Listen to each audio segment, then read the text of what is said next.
Hello friends, आज हम इस वीडियो में एक बहुत ही इम्पोर्टेंट विषय के बारे में बात करने वाले हैं, जो कि है जेनिटल टीबी, जिससे महिलाओं को कई बार बहुत ज़्यादा दिक्कत का सामना करना पड़ता है।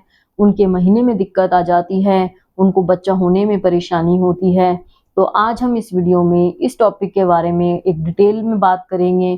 तो मैं डॉक्टर प्रीति गुप्ता, गायनेकोलॉजिस्ट, आज आपको इस वीडियो में बताऊंगी कि जेनिटल टीबी क्या होती है, इसके क्या लक्षण होते हैं, ये कैसे फैलती है, इसे हम कैसे डायग्नोज कर सकते हैं और इसका क्या इलाज है। और साथ ही में अगर किसी को बच्चा नहीं हो रहा है तो क्या क्या ऑप्शंस अवेलेबल होते हैं जिससे कि वो जेनिटल टीबी के ट्रीटमेंट के बाद बच्चा कर सके। तो चलिए फिर हम आज की वीडियो शुरू करते हैं।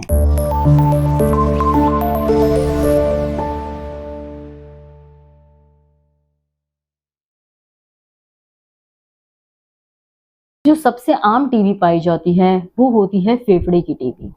और धीरे धीरे जो फेफड़े की टीबी होती है वो खून के जरिए एक महिला के रिप्रोडक्टिव सिस्टम पे जा सकती है।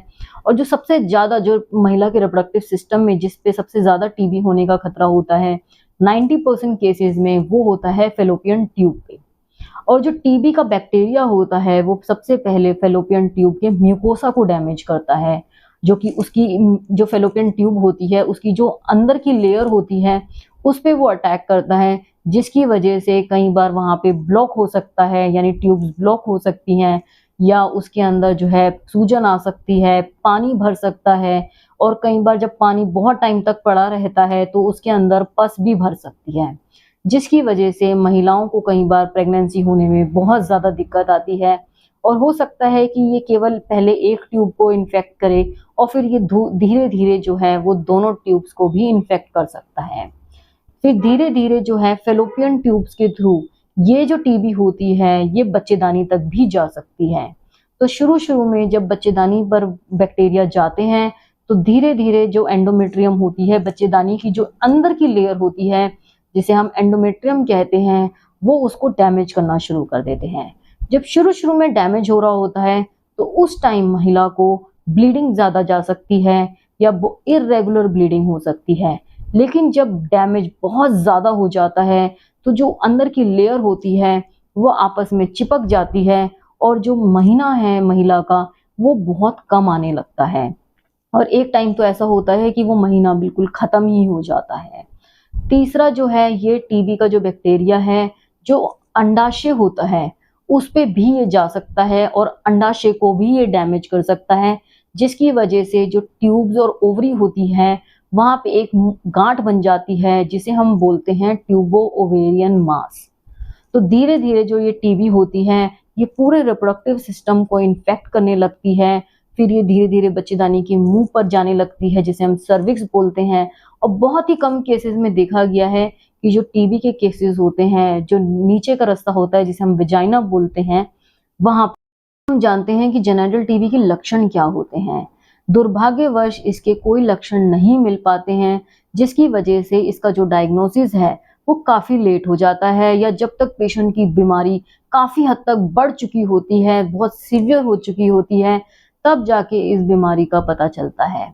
और जो कुछ केसेस में जो थोड़े बहुत सिम्टम्स मिलते हैं वो ज़्यादातर ये होते हैं क्योंकि जो शुरू शुरू में बच्चेदानी की टीबी होती है तब पेशेंट को ज़्यादा से ज़्यादा इर्रेगुलर ब्लीडिंग होने लगती है या थोड़ी सी ब्लीडिंग ज़्यादा होने लगती है, लेकिन वो इतनी भी ज़्यादा नहीं होती कि वो जाके डॉक्टर को दिखाए।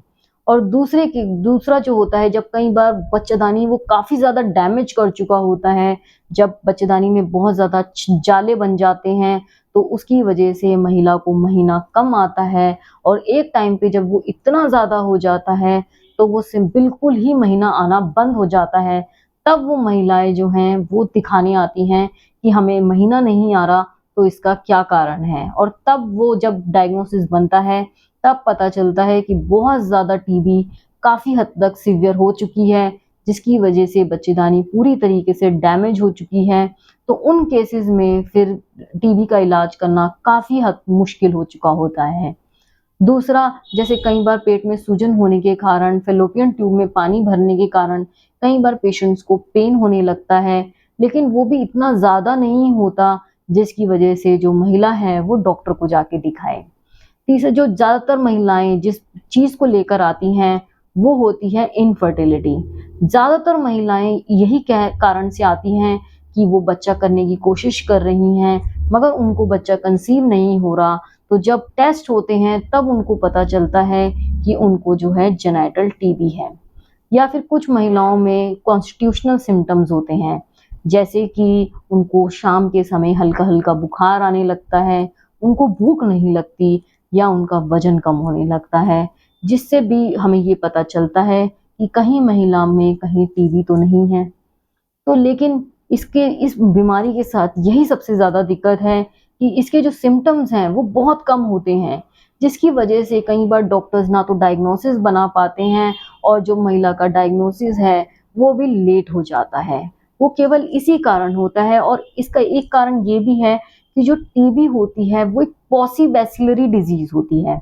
अब पॉलीबैसिलरी का क्या मतलब होता है, उसमें जो टीबी के जो बैक्टीरिया होते हैं उनका लोड बहुत कम होता है मगर डैमेज बहुत ज़्यादा होता है, जिसकी वजह से जो कम बैक्टीरिया में भी इतना ज़्यादा डैमेज हो चुका होता है कि हम जब तक उसको डायग्नोज करते हैं तब तक बीमारी काफ़ी हद तक बढ़ चुकी होती है।